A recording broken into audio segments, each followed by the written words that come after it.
algunos exámenes y le dan un terrible diagnóstico. Pero sorpresivamente, aún sabiendo lo que necesita para salvar su vida, lo rechaza. Ahora, el problema para este estudiante no es la falta de información. Su tragedia es que todo ese conocimiento adquirido nunca produjo una respuesta personal. Hermanos y hermanas, amigos que nos visitan hoy día, hoy juntos nosotros podríamos enfrentar la misma situación. Podemos, luego de escuchar sermones durante años, memorizar versículos, cantar alabanzas, de hecho podríamos explicar doctrina o hablarle a otras personas de Dios. Después de todas esas cosas, aún llegar a un momento donde nunca nos hemos rendido totalmente a Cristo. Esto es realmente una tragedia. Esto es justo lo que vamos a conversar el día de hoy en el libro de los Hebreos, en el capítulo 10, en el versículo número 26 al 39. Y hoy el autor de Hebreos nos va a confrontar con una palabra profundamente trágica y real. Y es que podríamos estar muy cerca de la verdad y aún así permanecer lejos de Cristo.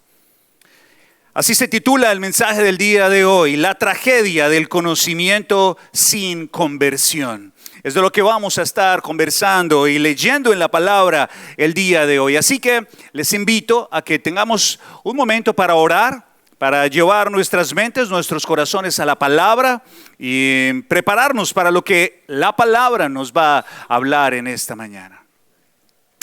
Señor, hemos venido delante de tu presencia y ahora procuramos tranquilizar nuestros corazones, tranquilizar nuestro espíritu, enfocar nuestra mente a lo que tú tienes para decirnos en esta mañana a través de tu palabra.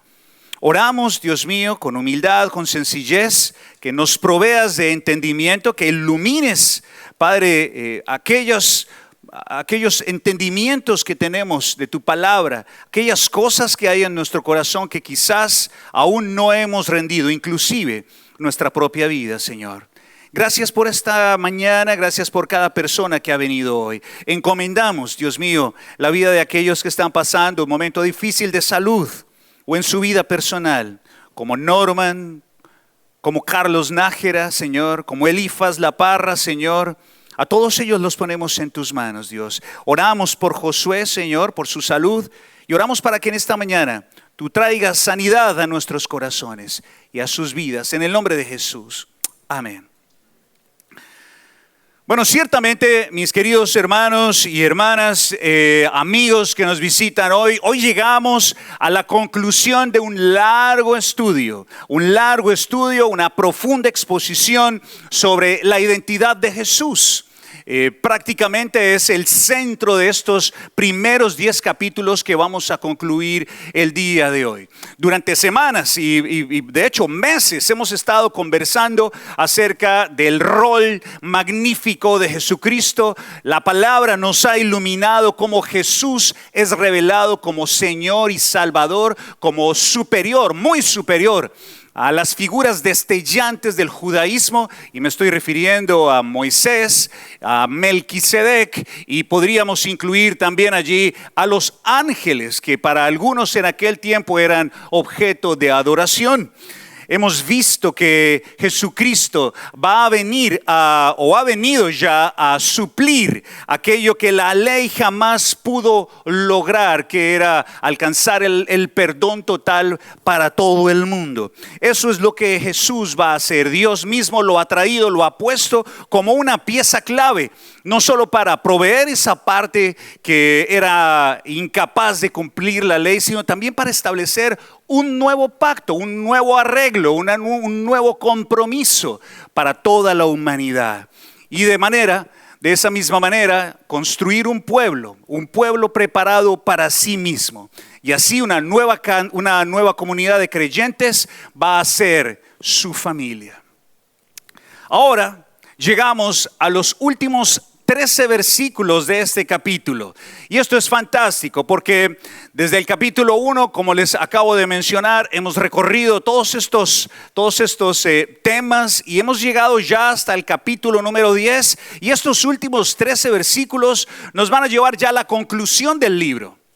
Y van a ser 3 capítulos sencillos que vamos a ver las siguientes semanas, pero ya no vamos a hablar del pacto, ya no vamos a hablar de los sacrificios de los sumos sacerdotes. Entraremos probablemente al capítulo número 11, que seguramente ustedes lo habrán escuchado mencionar, el hall, el salón de la fama de la fe, y luego hablaremos de algunas implicaciones prácticas y terminaremos todo el libro de Hebreos.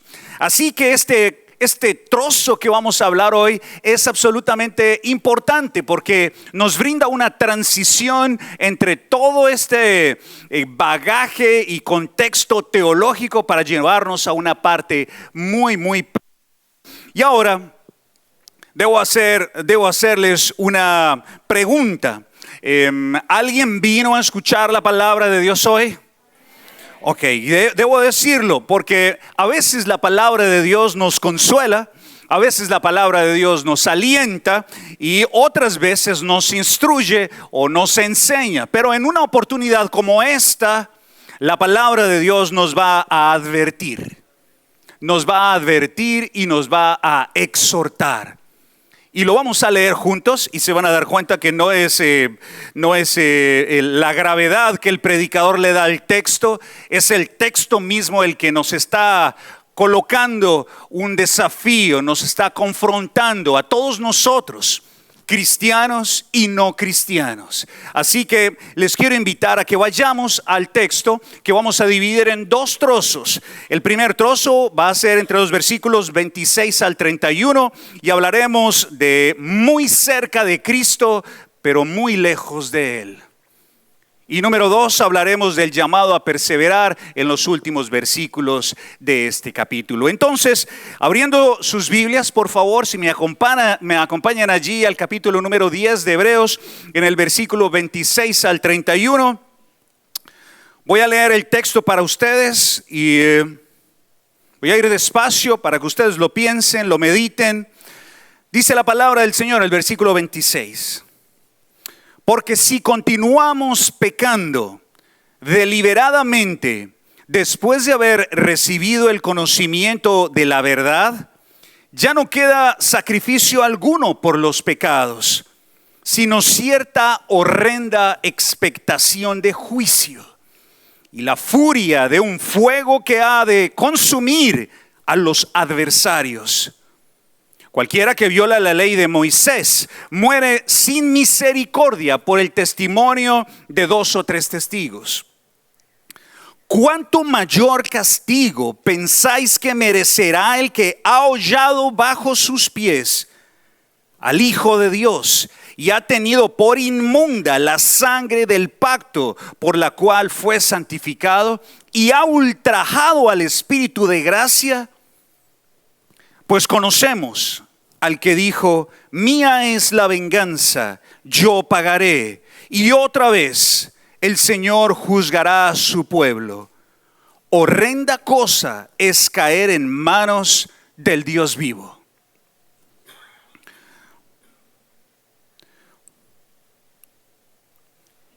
Muy cerca de Cristo, pero lejos de Él, es el primer punto que quiero compartir con ustedes en esta mañana. Saben, la palabra de Dios, desde el Antiguo Testamento hasta el Nuevo Testamento, nos describe con imágenes vívidas, muy gráficas, la actitud del necio, la actitud de las personas que se resisten a lo que es noble y agradable a Dios. El necio es aquella persona que ama tomar riesgos innecesarios, diciéndose a sí mismo, no va a pasar nada. No importa lo que haga, no va a pasar nada. De hecho, en la palabra de Dios, esta es una de esas descripciones en el Salmo 10, versículo 3 al 7, creo que aquí dice 103, 10 versículos 3 al 7. Este capítulo, este pasaje, lo retrata a la perfección. La persona necia, el malo, el malvado, se jacta del deseo de su alma. El malvado, por altivez de su rostro, no busca a Dios. No hay Dios en ninguno de sus pensamientos y dice en su corazón: no seré movido jamás. Nunca me alcanzará el infortunio. Ese es el necio. No importa lo que haga, siempre me salgo con la mía. No importa lo que haga, no va a pasar nada. Todo el mundo lo hace. Lo he hecho hasta ahora y no ha pasado nada. ¿Por qué cree usted que ahora va a pasar algo diferente? Pero Dios dice algo. Dios, respeto a su Dios, pero seguramente no va a pasar nada. Por el contrario, el prudente actúa de otra manera. Dice la palabra de Dios en el capítulo número 22 de Proverbios que el avisado ve el mal y se esconde, mas los simples pasan de largo y sufren el daño. Ciertamente el prudente se da cuenta de que algo viene, de que algo puede pasar, de que esto puede tener consecuencias. Lo mira, lo observa, lo medita y se detiene. Pero el imprudente, necio, el malvado, no pasa nada y sigue adelante y sufre el daño. Y por allá dirá el libro de Proverbios en el capítulo número 19, que después de tomar malas decisiones, le echa la culpa a Dios. Dios es el que debe arreglar este problema. Ahora, el pasaje que leemos en esta mañana, no hay manera de minimizarlo o de suavizarlo. Ustedes lo han leído hoy. Vemos en este pasaje una advertencia en extremo clara y nos advierte de un peligro y de sus consecuencias. El peligro está declarado, está establecido en el versículo número 26 que leemos. El peligro es continuar pecando deliberadamente. Y esto es algo que vamos a tener que desarrollar poco a poco en esta mañana. Ese es el gran peligro. Y nosotros que hemos estado en esta ciudad ya por algún tiempo, ya sabemos cuando se escuchan algunas alarmas lo que puede venir. Una inundación, una persona, un niño que ha sido secuestrado o quizás un tornado que viene hacia acá. Muchos simplemente dicen: no va a pasar nada, como no ha pasado nunca. Muchos han tenido esa actitud y han sufrido el daño. Pero cuando uno escucha del peligro, cuando uno escucha la advertencia, tiene que tomar una decisión. Si la toma en serio o no la toma en serio. Lo cierto es que el texto nos lleva a una conclusión. Y el texto mismo, la palabra de Dios, nos va a decir cuáles son las consecuencias de este peligro que no ha sido atendido frontalmente. Y están allí en la pantalla. Número 1, escuchen bien: ya no queda sacrificio por los pecados. Y número 2, no se espera o les espera a estas personas una horrible e inevitable expectación o expectativa de juicio y de la furia de Dios. Y ahora alguien podría decir: pero ¿cómo es posible que algo así pueda pasar? ¿Cómo puede Dios, que es un Dios bueno, que es un Dios lleno de misericordia, que creó los cielos y la tierra y me tiene a mí como la niña de sus ojos, cómo es posible que un Dios tan bueno pueda condenar a la gente? ¿Cómo Dios no nos va a llevar a todos al cielo? ¿Cómo es capaz? Yo no creo en ese Dios. Bueno, hay una diferencia aquí. Entre el Dios que cada uno de nosotros puede crear a su antojo en su mente, o en el Dios único y todopoderoso revelado a través de las Escrituras. Ya usted deberá decidir a quién va a seguir, porque usted puede cambiar a Dios de forma si lo ha confeccionado en su mente, pero eso no dejará de ser simplemente una idea romántica que quizás va a aliviar su conciencia. Pero lo que dice el texto es la verdad. Y Dios va a confrontar de una manera muy clara a aquellas personas que obran de esta manera. Y la respuesta a esta pregunta es sencilla. El texto nos va a describir a una persona que, conociendo la verdad decide ser abiertamente y frontalmente indiferente a eso que ha escuchado y va en contra de esa verdad, practicando el pecado. Esto significa que, número uno, desprecia el esfuerzo divino de Dios por salvarle. Y ahora podríamos mencionar solamente a Cristo, pero desde el capítulo número 1 de Hebreos, el Señor ya nos ha dicho que desde hace mucho tiempo, en muchas oportunidades y de muchas maneras, Dios ha estado acercándose y revelando a Dios, se ha revelado a sí mismo una y otra vez, intentando conciliar la humanidad consigo mismo. Es decir, que el primer cargo es despreciar el esfuerzo divino por salvarle. Pero luego va un poco más allá. Esta persona que actúa de esta manera pisotea bajo sus pies al Hijo de Dios. Y esta imagen es muy clara. Pero yo nunca lo he hecho. Nunca ha sido esa mi intención. Bueno, es como Dios lee la rebeldía, la arrogancia. Alguien que pisa al Hijo de Dios y no le importa en nada lo que Él ha hecho. Número 3, considera inmunda la sangre del pacto, todo ese esfuerzo, todo ese sacrificio, el dolor, la angustia de Cristo en la cruz. Para Él eso es inmundo. Noten esto. Finalmente, ultraja e insulta gravemente al Espíritu de gracia. Ahora, antes de avanzar, hay un par de elementos que nosotros tenemos que considerar para leer este texto de una manera apropiada. Y quiero poner delante de ustedes dos cosas que ya hemos revisado durante los anteriores capítulos.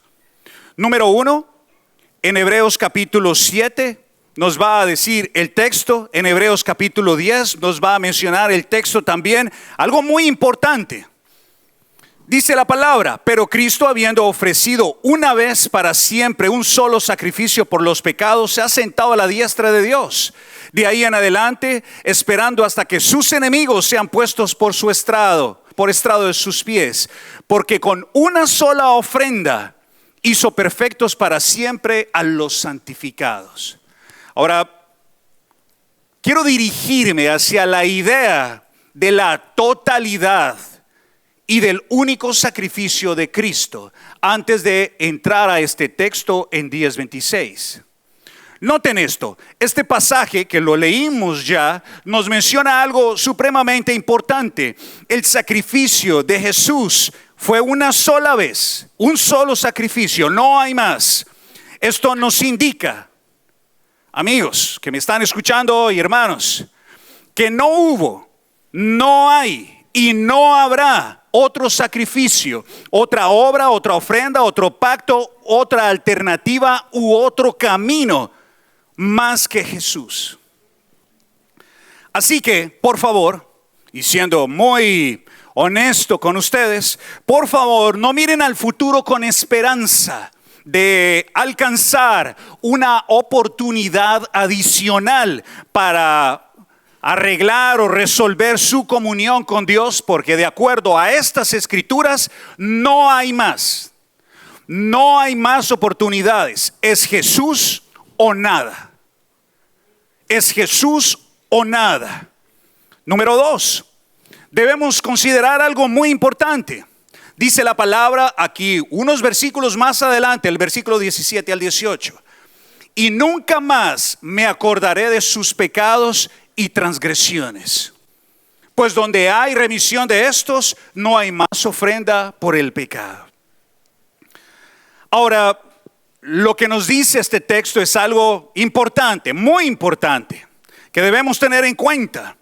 Y es que el valor de la sangre de Jesús no se agota, no necesita renovarse o repetirse, porque su sacrificio tiene un valor infinito. Es lo que dice el texto, cubriendo el pasado, cubriendo el presente y cubriendo el futuro. Es decir, aquella persona, aquel ser humano que ha sido santificado en Cristo, tiene todos sus pecados, incluso aquellos que no ha cometido, ya perdonados. Es lo que dice este texto. Nunca más se acordará de sus pecados. Me voy a explicar aún más. Para entenderlo, tenemos que revisar algunos elementos que son necesarios en el griego. ¿Por qué? Porque este texto, estos dos textos que les acabo de mencionar, leídos a la luz de Hebreos capítulo 10, 26, nos ofrece una aparente contradicción. ¿Cuál es esta contradicción? Aparente. ¿Cómo es posible que en el texto, en el versículo 26, diga que si pecamos voluntariamente ya no queda sacrificio por los pecados, pero en el versículo 17 del capítulo 10, Dios nos asegure que nunca más se acordará de nuestros pecados? Esto es una aparente contradicción. Por un lado nos dice que si pecamos seremos condenados y ya no hay más sacrificio, pero por otro lado nos dice que ya hemos sido totalmente perdonados. ¿Cómo así? Esto es una aparente contradicción. Bueno, para entenderlo tenemos que observar una diferencia que el autor del libro hace, pero que es imperceptible a nuestros ojos. ¿Por qué? Porque la palabra de Dios, y me refiero en este caso en particular a todo el Nuevo Testamento y en particular también al libro de Hebreos, el texto fue escrito en griego, no en español. Nosotros tenemos una sola palabra para conocimiento, pero en griego hay varias palabras para conocimiento. Me explico.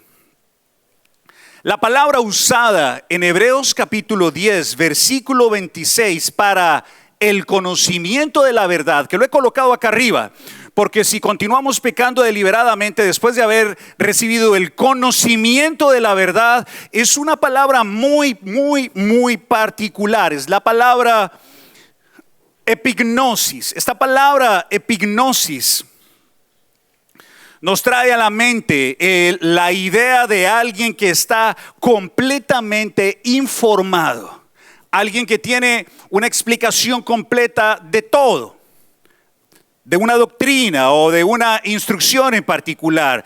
Es decir, en este contexto, mis queridos hermanos y hermanas, amigos que nos están acompañando el día de hoy, el autor se está refiriendo a una persona que ha entendido por completo el mensaje del evangelio con su mente.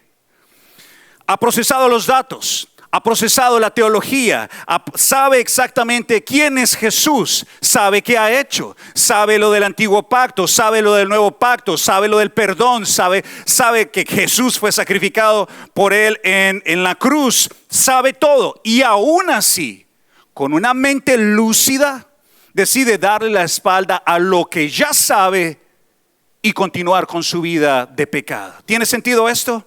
Esta es la palabra epignosis. Es un pecado con conocimiento de causa.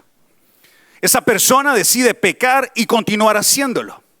Noten que el autor no se refiere necesariamente a alguien que tenga una relación con Dios, una comunión con Dios, alguien que haya nacido de nuevo. No, simplemente se está refiriendo a alguien bien informado. Ahora, es muy posible, amados hermanos y hermanas, que muchos aquí estén muy bien informados. Muchos vienen a los servicios cada domingo. Muchos podrían decir: Fabio, yo nací en las bancas de la iglesia. Mi familia es cristiana. Cuando alguien les comparte la fe, mi tío es cristiano, mi tía es cristiana, mi papá es cristiano, todo el mundo es cristiano. Y uno podría pensar de que por ósmosis o por contagio, por virus, el cristianismo se le pasa a uno. Entonces estamos cubiertos como en una sombrilla. Yo no necesito hacer ningún tipo de decisión por Cristo, no necesito arreglar mi situación con Dios porque estoy bajo la cobertura de la familia, del tío, del primo, del abuelo, de la mamá, del papá, o porque de pronto lo llevaron de niño a la iglesia y fue dado a luz en las bancas. No, no se trata de esto. No se trata de esto. Ahora, quiero recordarles algo muy importante. Jesús, un día, nuestro Señor un día mencionó en Mateo capítulo 7, versículo 23, que en un día aparecerían personas como aparecieron en su tiempo. Y se refirió a ellas diciéndoles lo siguiente: no todo el que me dice Señor, Señor, ¿se acuerdan? No todo el que me dice Señor, Señor entrará en el reino de los cielos, sino ¿quién? El que hace la voluntad de Dios, de mi Padre que está en los cielos. Muchos me dirán en aquel día: Señor, Señor, ¿no profetizamos en tu nombre y en tu nombre echamos fuera demonios y en tu nombre hicimos muchos milagros? Y entonces declararé: nunca os conocí. Apartados de mí, hacedores de ¿qué? De maldad. Así es. Ahora, quiero que noten algo aquí. Probablemente, como les menciono, es imperceptible al ojo que lee en español, pero es claro cuando usted abre la Biblia en griego. La palabra aquí para conocer es una palabra diferente, es la palabra ginosko.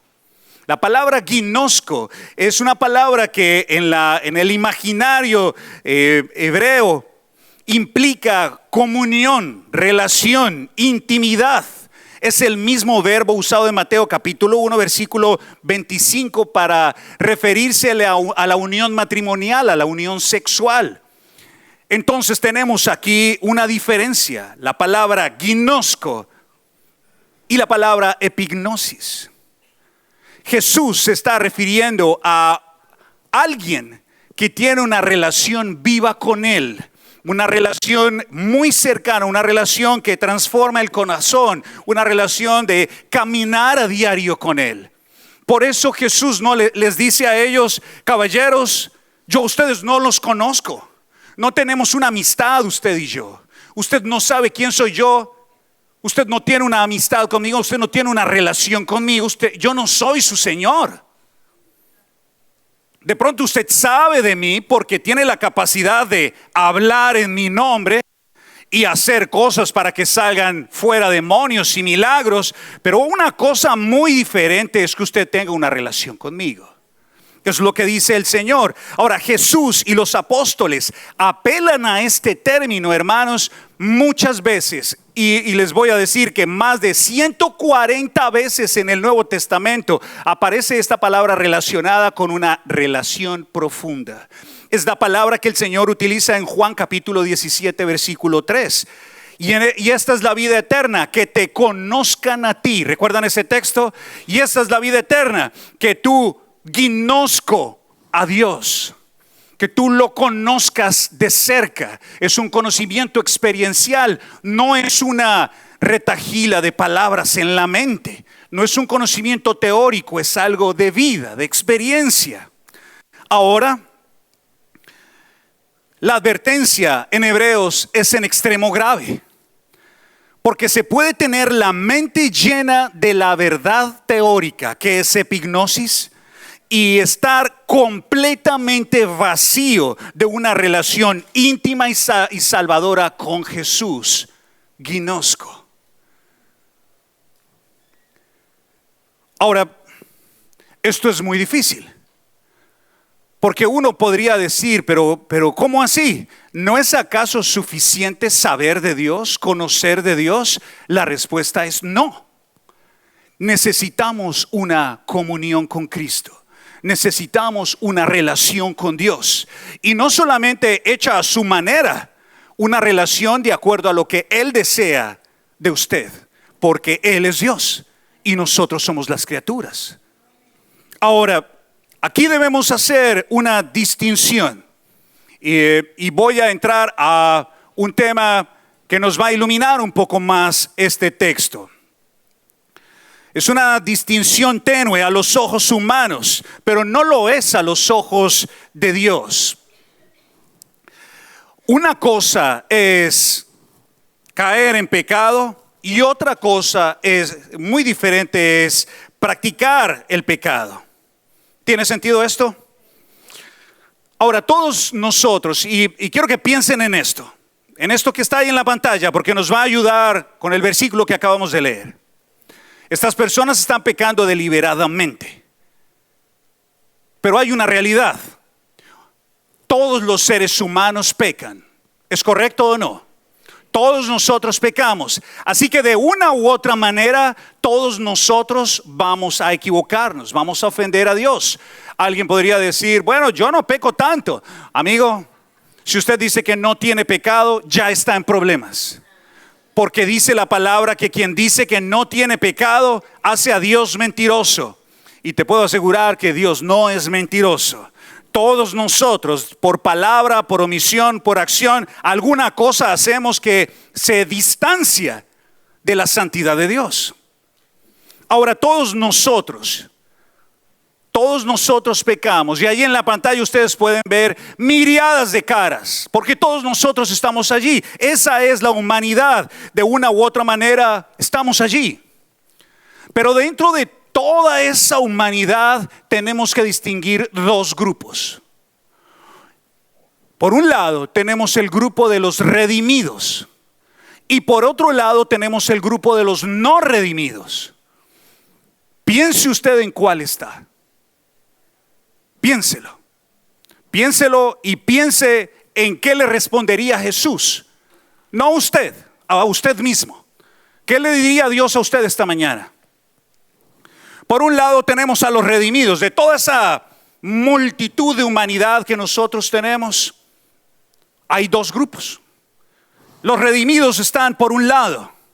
Estos redimidos son las personas que han recibido conciencia de pecado, se han arrepentido y han abrazado el perdón.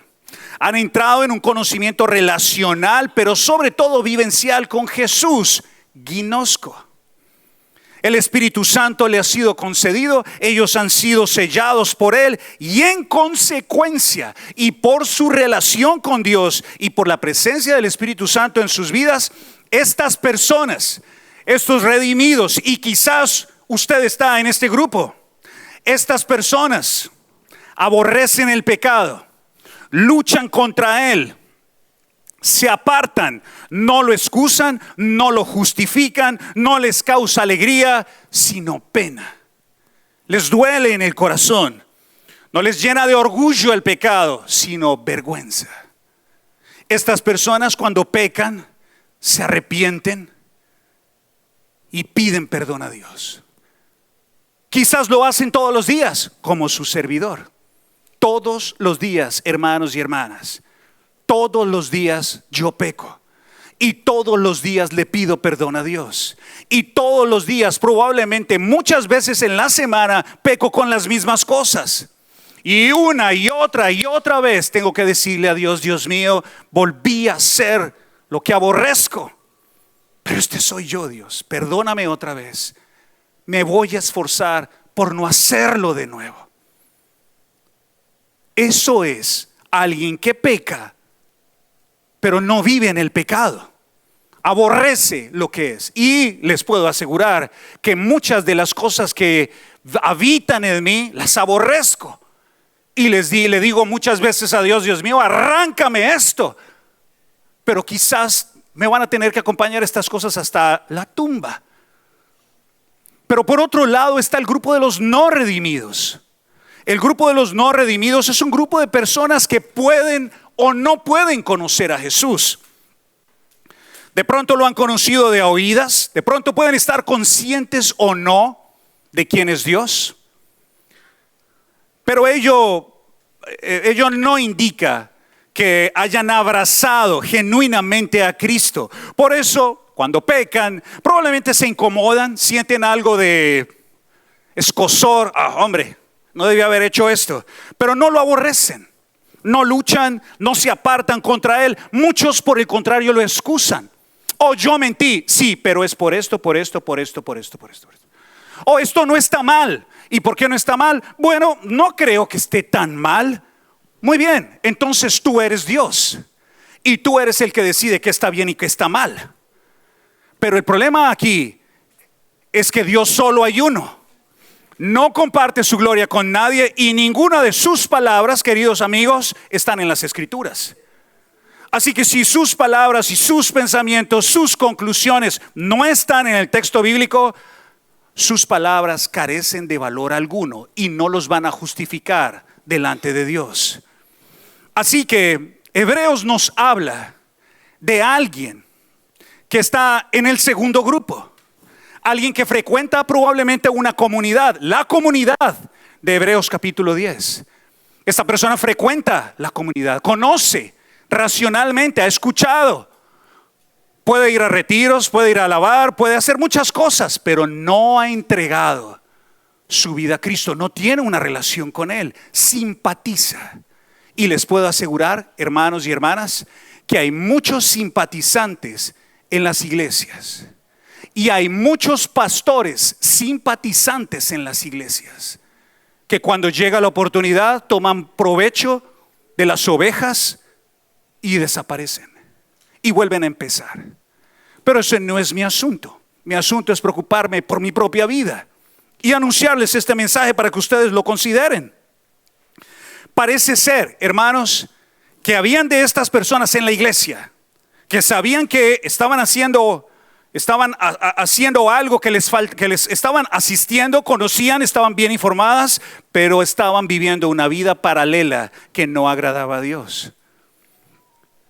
Ahora, de pronto hay aquí entre nosotros alguna mente suspicaz que diga, bueno, ¿y qué es pecado?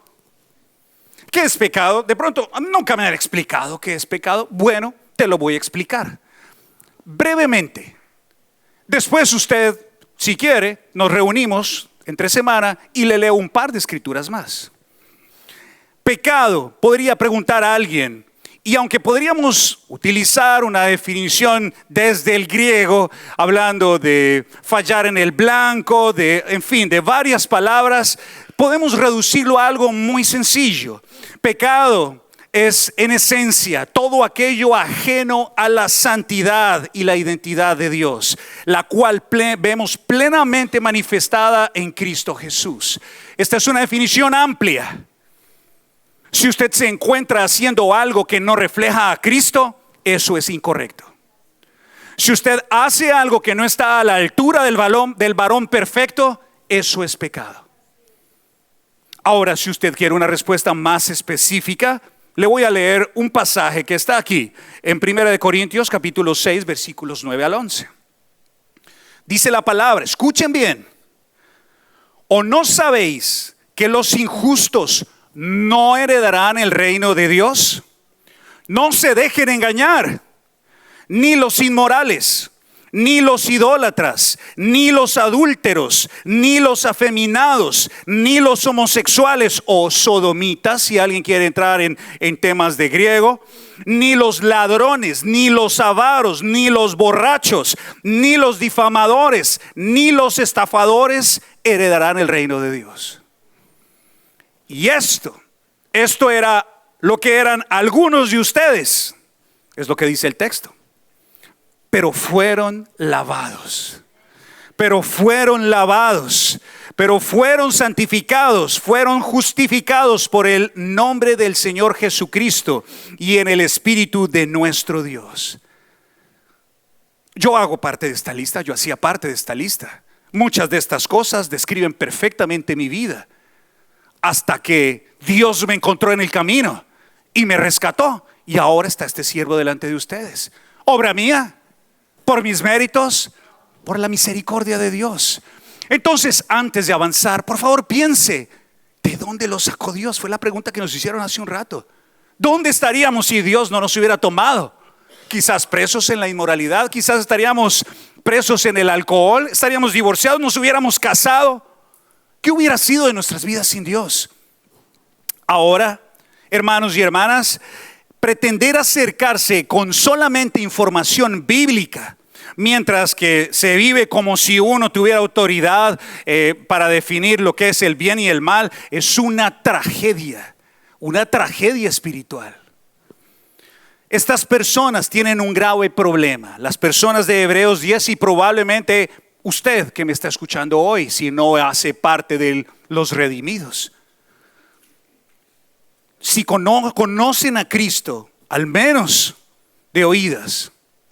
Pero si no conocen a Cristo y no son conocidos por Él, el versículo 27 nos señala claramente que son considerados adversarios. Miren, yo no he tenido muchos adversarios en mi vida. Tuve un par de peleas cuando era niño y me rompieron la nariz varias veces. Pero una cosa es ser insultado por un hombre, escupido por un hombre, golpeado por un hombre. Una cosa es ser humillado por algo que uno hace, pero otra cosa es enfrentarse al Dios vivo como un adversario. Y dice Jesús que quien no está conmigo está contra mí. Así que nuevamente el Señor nos dice a través de su palabra, cuidado con pensar de que esto se trata de conocimiento teórico. Ustedes necesitan regresar a Dios. Ahora, este pasaje nos muestra el terrible castigo que viene para estas personas. Y alguien podría decir, bueno, es un castigo desproporcionado. ¿Y cuál es ese castigo? Bueno, una horrenda expectativa de juicio. Y el libro de Apocalipsis capítulo 21 versículo número 8 nos va a mencionar que estas personas, los mentirosos, los avaros, los homosexuales, todas estas personas van a ir a parar al lago de azufre ardiente. Oh, eso es un mito, Fabio. Eso no existe, el infierno es acá. Espere, amigo. Espere. Viva conforme a lo que usted considere. Pero un día el Dios verdadero lo va a dejar a usted en el lugar que le corresponde. En el cielo abrirá los ojos para ver a Cristo cara a cara, o abrirá los ojos para enfrentar un fuego consumidor. Es lo que hemos venido estudiando en el texto. Ahora bien, lo que ellos han hecho, el corazón apóstata es este. Despreció el esfuerzo de Dios, pisoteó al Hijo de Dios, consideró inmunda su sangre y ahora ultraja e insulta al Espíritu Santo. Pero afortunadamente, queridos hermanos, la palabra de Dios no termina en advertencia. Este pasaje no termina en advertencia. El mismo Espíritu que nos confronta también nos sostiene. Y no es un mensaje para hundirnos en el terror, sino para llamarnos a la fidelidad, para continuar el camino, para observar con cuidado, con advertencia y buscar que nuestros corazones permanezcan fieles. Así que luego Él concluye con un llamado a la perseverancia. Y este es el llamado que nos muestran los versículos números 32 al 39. ¿Están allí conmigo? Pero recordad los días pasados, cuando después de haber sido iluminados, soportasteis una gran lucha de padecimientos. Por una parte, siendo hechos un espectáculo público en oprobios y aflicciones. Y por otra, siendo compañeros de los que eran tratados así.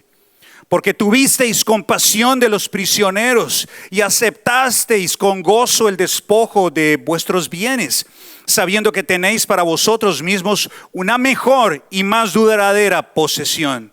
Por lo tanto, no desechéis vuestra confianza, la cual tiene gran recompensa. Porque tenéis necesidad de paciencia, para que cuando hayáis hecho la voluntad de Dios, obtengáis la promesa. Porque dentro de muy poco el que ha de venir vendrá y no tardará, mas mi justo por la fe vivirá. Y si retrocede mi alma, no se complacerá en él. Pero nosotros no somos de los que retroceden para perdición, sino de los que tienen fe para la preservación del alma. Saben, el autor les da 3 razones poderosas que he resumido con 3 R's, 3 palabras con R. La primera es recuerden. Después de esta sacudida, de esta advertencia tan seria, el autor del libro de Hebreos les dice, recuerden cuánto han sufrido. Recuerden el dolor que les ha costado llegar hasta acá. El texto, mis hermanos, nos deja ver claramente que estas personas han estado sufriendo presiones y dificultades impresionantes. No son dilemas sencillos como los nuestros hoy. Señor, ¿será que cambio de trabajo? Señor, ¿será que me compro unos zapatos? Señor, ¿será que me va a ir bien o me va a ir mal? No, estas personas tenían en riesgo sus vidas. Los estaban insultando, pero no los estaban insultando por su raza, sino por su fe. Ser cristiano, hermanos y hermanas, en el primer siglo era ser una persona suicida. Estar marcado para el oprobio y la destrucción.